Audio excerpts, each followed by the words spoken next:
Hello,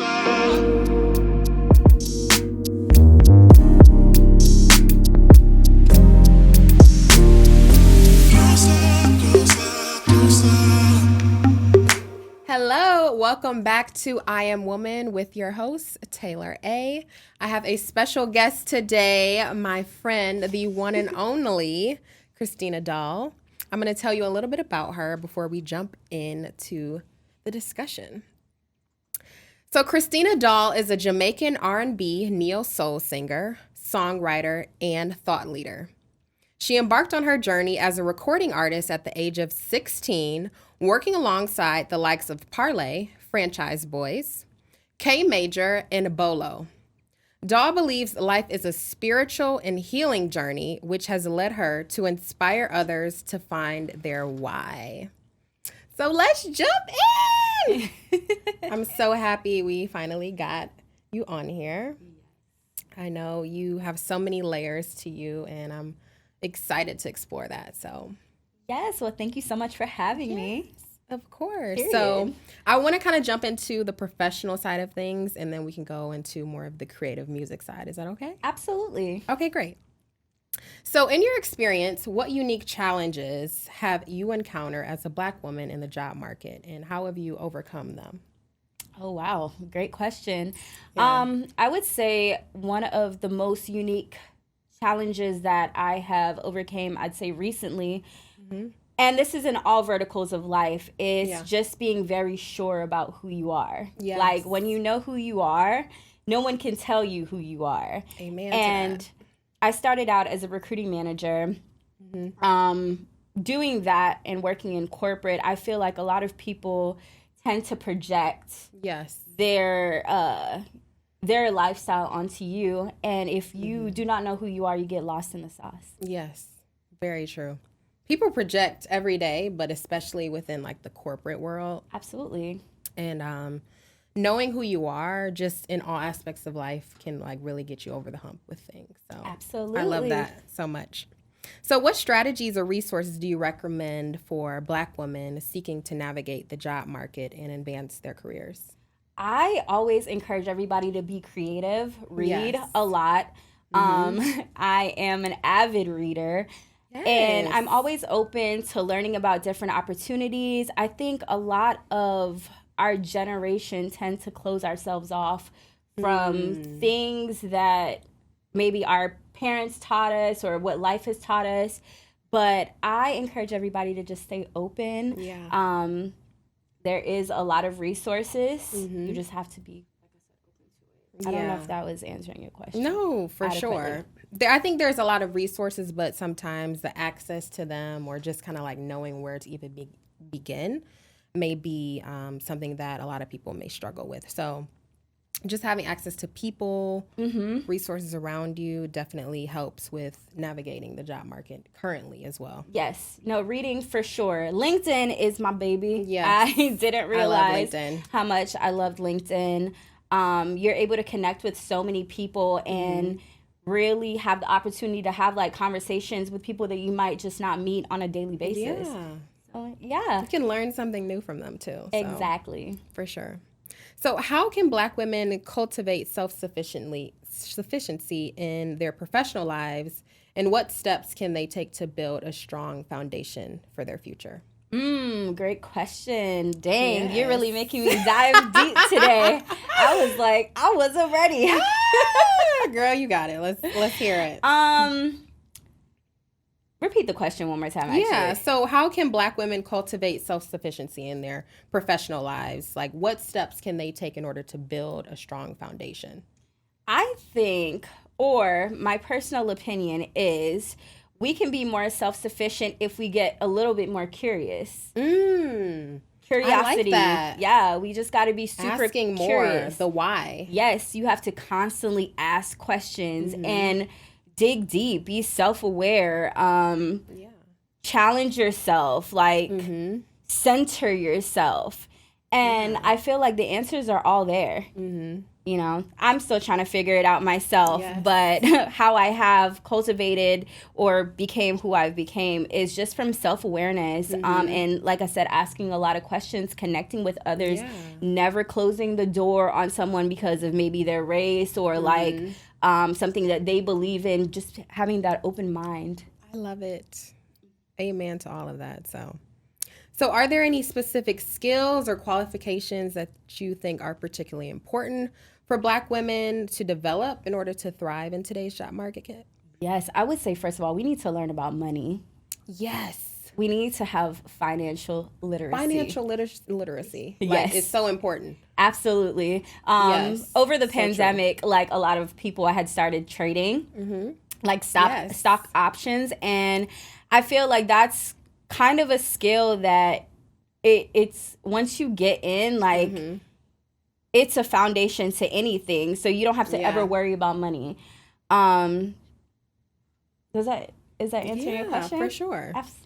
Definitely, like trading, building, investing, all of that, learning stocks and bonds, all of that financial literacy is huge, just like you said. So very important. So how important is mentorship and networking for Black women in terms of like career advancement and building a support system? What steps do you think that they can take to develop those particular relationships?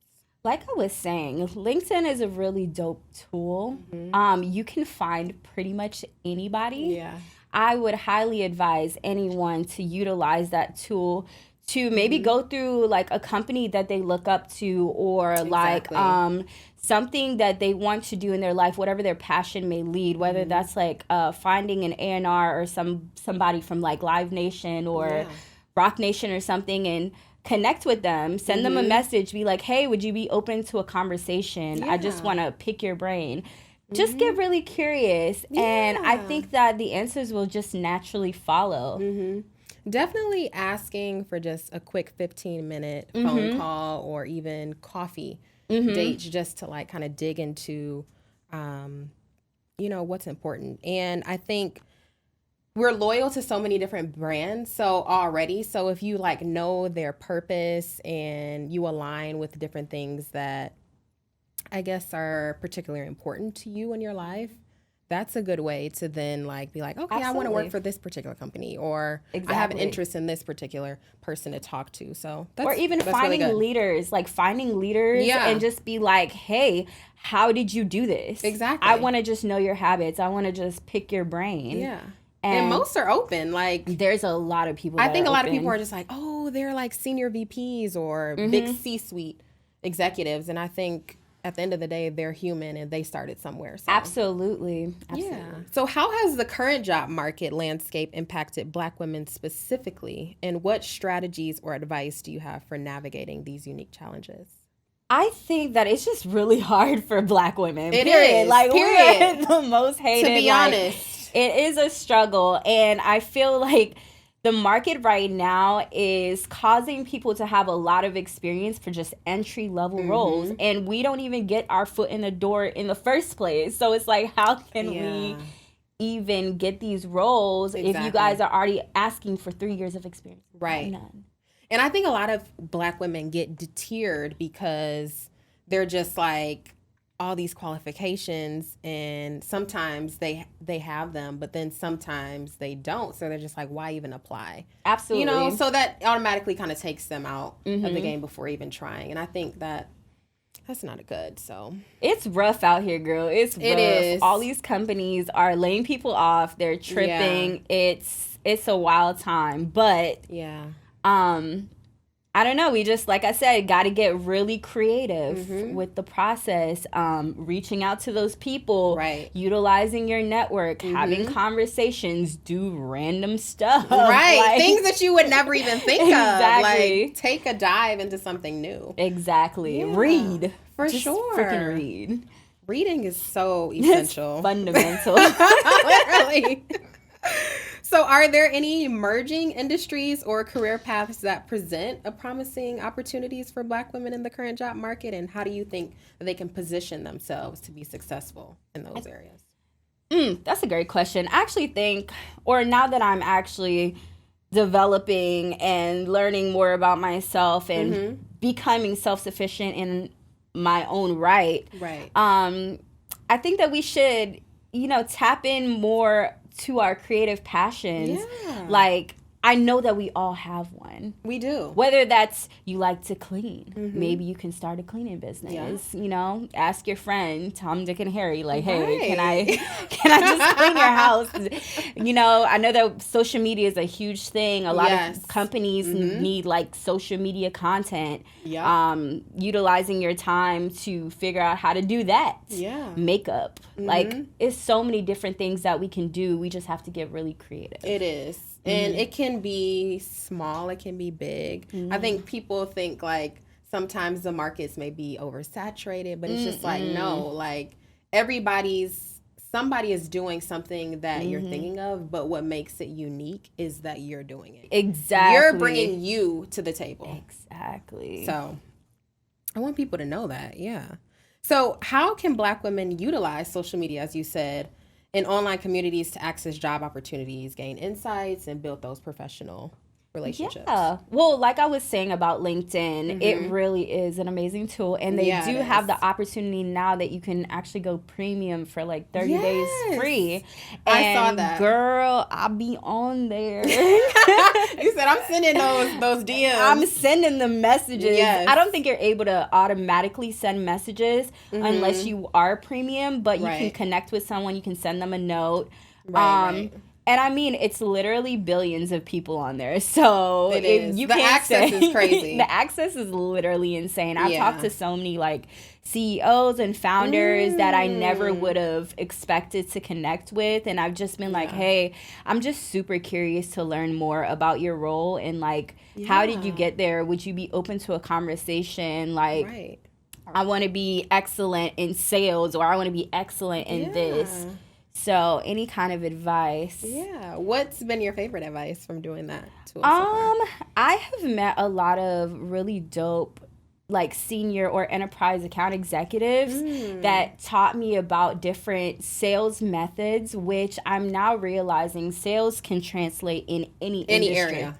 Yeah. Any area. Yeah. It literally can it can translate to any industry. And even being an artist, like just learning how to kind of get out of your body almost and not be so in your head and just be like, I'm going to do it. Like, whatever. Exactly. I'm going to take that leap.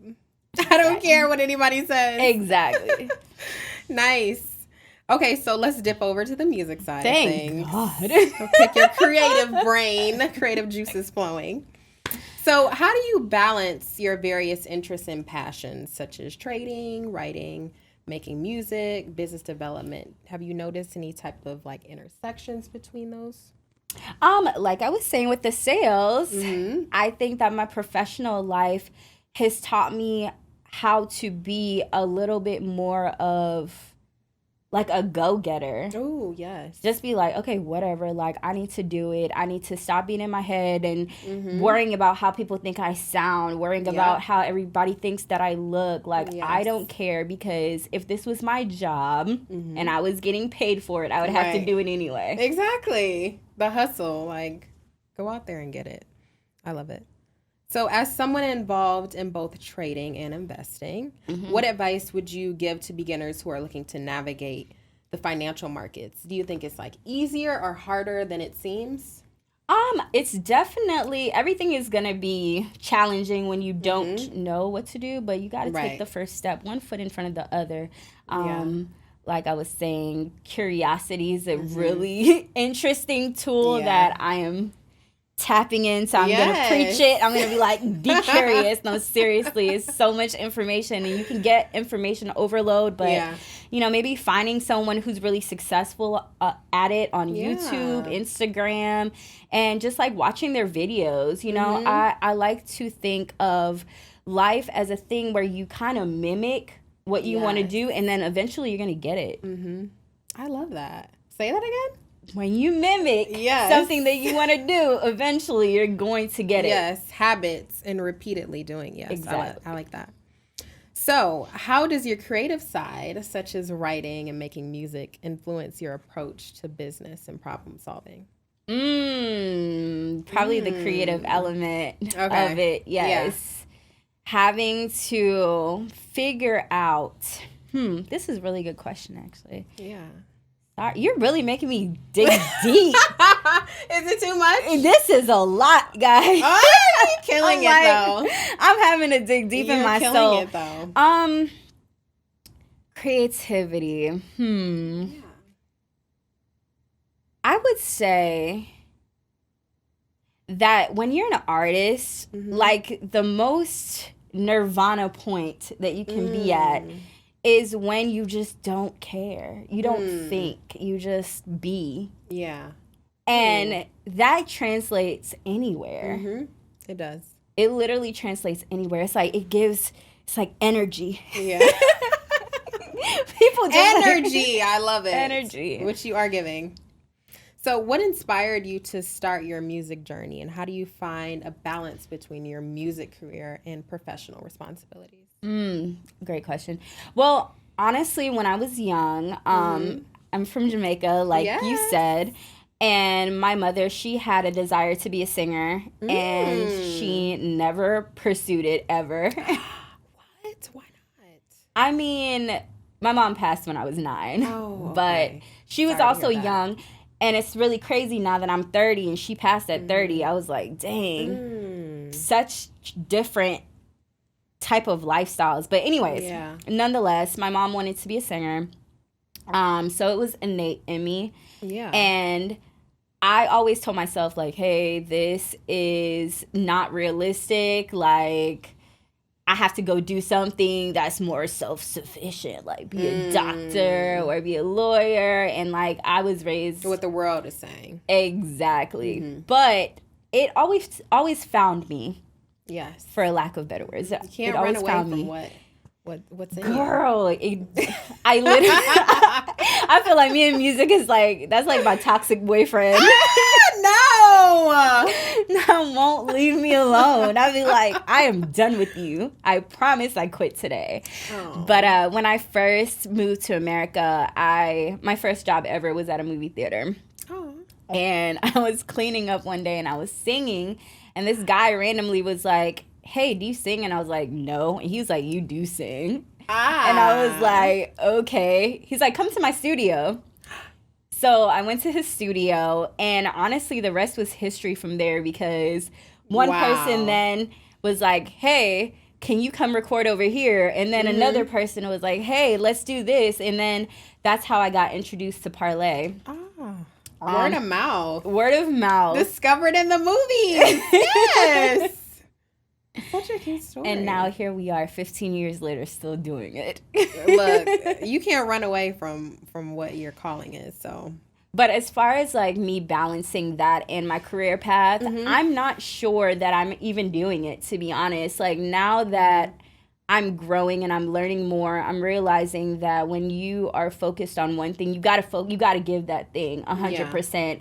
And you know, maybe that's not why I'm further along in my career path, because I have been giving 50% to being a professional and 50% to being a musician. So it's all a balance. I mean, I don't think we're all gonna get it the first time. And just, you know, we're all learning along the way. So I think as long as you're giving what you can into what needs to be given to at the time, then you'll get back to your calling and your purpose. It'll always find you. It won't leave me. That's amazing, then. You don't want it to leave you. Look, we need more singers, more, you know, genuine, natural talent. So, if you get what I'm saying. So, have you faced any specific challenges or obstacles as a woman in your professional journey, and how did you overcome them? The only obstacle I'm going to say that I ever faced was myself. That's it. We're our biggest. We are our worst critics. Like, we are. And it's prevented me from having conversations when I needed to have conversations. And I think that ties into the spiritual journey that I have been on, that it's like, why am I so uncomfortable in these certain spaces? Like, we need to walk in the uncomfort, and it's a lesson behind that uncomfort. Yes. We find ourselves and learn new things about ourselves when we're in uncomfortable spaces. And I think that we need to kind of jump into those more uncomfortable situations more often than being kind of just used to the everyday of comfort, you know? So, do you have any upcoming projects or albums that we can look forward to hearing from you in the near future? I'm thinking. Since the music follows you everywhere. I'm thinking it's time. It's time. It's actually time. It was this, I don't know. I believe greatness comes after calmness. And I've just been so calm and more comfortable in my skin. So all the music, like, I know. Yes, I love that. All the music I've been hiding from everybody, I think I'm finally ready. We're ready when you're ready. Thank you. No pressure. We're ready when you're ready. So yes. So hopefully by the end of the year, I will actually have some songs out. I'm not going to sing an album. Okay, that's fine. EP, project, whatever. Yes. Yay. So I can come to the release, right? No. I'm just kidding. Look how she be doing me, y'all. No. So where can we stream your current music? Do you have any of that out? Yes, I do have some stuff out, but Tell us. I probably put out like a song. What was that during the pandemic? It's called Natural. Okay. I can't even listen to it now, to be honest, because I'm so over it. I'm like, this is not who I am anymore. Evolving for sure. But I've definitely been on other people's projects. You can find me on Apple Music, great. Spotify, everywhere. We're looking for you. Okay, so as a wrap up, I always like to do this at the end of my podcast. I just love to ask 3 pieces of advice for aspiring artists or young men and women that are exploring business, music, or investing. I think I said them all. You did. So if you just want to extract those key points, that would be great. Curiosity. Yes. That was number 1. Self-awareness. And, man, cut the ego. Cut the ego. Cut that thing. Like, listen, we're all humans. Like, we're all trying to figure it out. It does not matter the title or where this person's been. Like, cut it. Please. Ego is like the biggest, I feel like, obstacle for some people that they just cannot get over. Yep. It's like, bring it down, okay? So thank you so much. How can people keep up with you, follow you? Let us know. Well, you guys can follow me on Instagram. Follow me on Instagram, Christina Dahl Music, period. Yes. I try to answer my DMs, but right. On LinkedIn too, right? LinkedIn, Christina Dahl. It's night and day. It's like professional booty cheeks. No in between. Look, keep it real. Keep it real. Okay, perfect. This was so great. I appreciate you so much. The advice, the insight, I think was very helpful. And I love your energy per usual. So thank you so much. Thank you for having me. Of course. Thank you so much for listening today. This was a great episode. I hope you enjoyed it as well and got some gems. See you in the next episode for I Am Woman. Bye.